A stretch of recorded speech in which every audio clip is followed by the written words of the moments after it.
आज दिनांक 5 नवंबर 2020, कार्यपत्रक नंबर 12, विषय हिंदी और कहानी का नाम नादान दोस्त, जिसके लेखक हैं प्रेमचंद जी। और पहले के जो कार्यपत्रक हैं उसमें हम पढ़ चुके हैं कि केशव और श्यामा के घर कारने के ऊपर चिड़िया ने अंडे दे रखे हैं और जो है बच्चों को पता लग जाता है और वो उनकी फ़िक्र हो जाती है अंडों की, तो वो उनकी हिफाजत का इंतज़ाम करने लग जाते हैं। तो आगे पढ़ते हैं हम क्या होता है।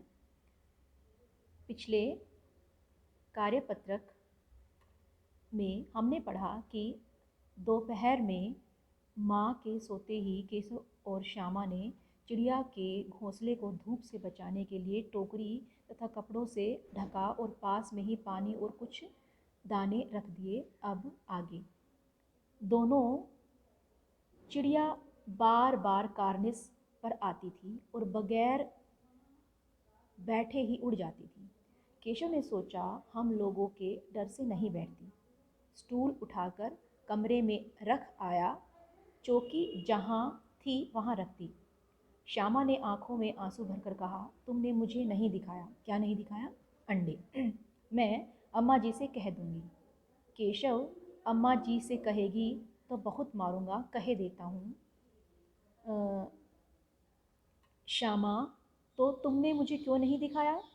केशव, और गिर पड़ती तो चार सर न हो जाते?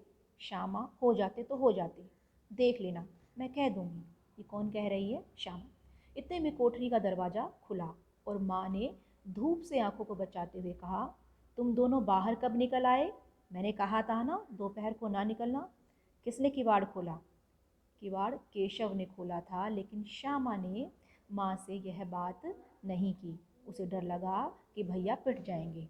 केशव दिल में काँप रहा था कि कहीं श्यामा न कह दे, अंडे न दिखाए थे ना। इससे अब उसको श्यामा पर विश्वास न था। श्यामा सिर्फ मोहब्बत के मारे चुप थी या इस कसूर में हिस्सेदार होने की वजह से, इसका फैसला नहीं किया जा सकता। शायद दोनों ही बातें थी। माँ ने दोनों को डांट डपट कर फिर कमरे में बंद कर दिया और आप धीरे धीरे उन्हें पंखा झलने लगी। अभी सिर्फ 2 बजे थे। बाहर तेज लू चल रही थी। अब दोनों बच्चों को नींद आ गई थी।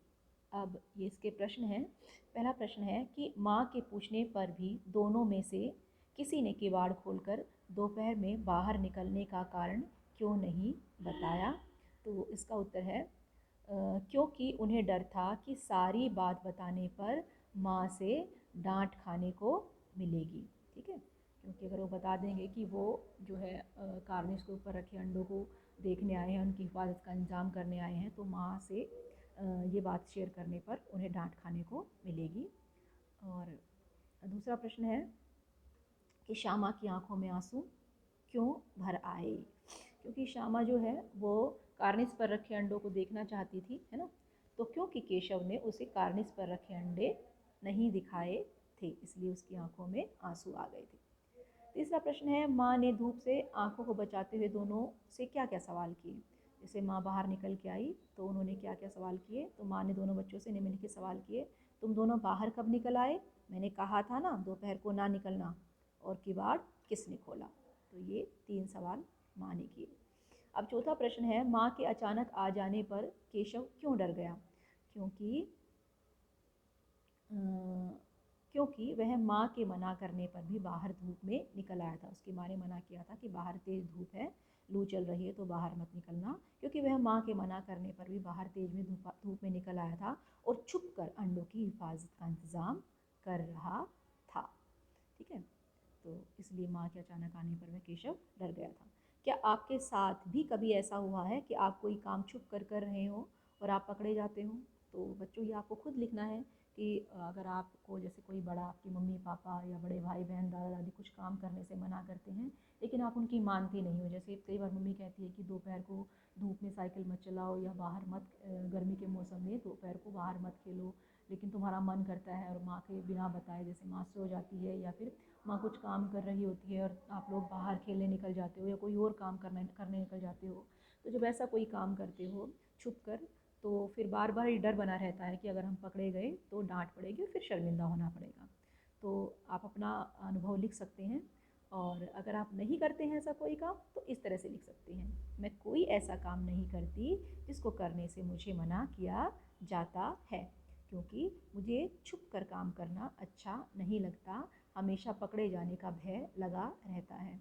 अब इसमें एक गलती हो रखी है बच्चों, ये मैं ठीक कर देती हूँ, चुप कर लिख रखा है इसमें, तो यहाँ पर आएगा छुप कर, कि मुझे छुप कर काम करना अच्छा नहीं लगता, हमेशा पकड़े जाने का भय लगा रहता है। तो ये थी आज की वर्कशीट नादान दोस्त, और जिसके लेखक हैं प्रेमचंद जी। तो आप इसको सोल्व कर लीजिए अब। धन्यवाद।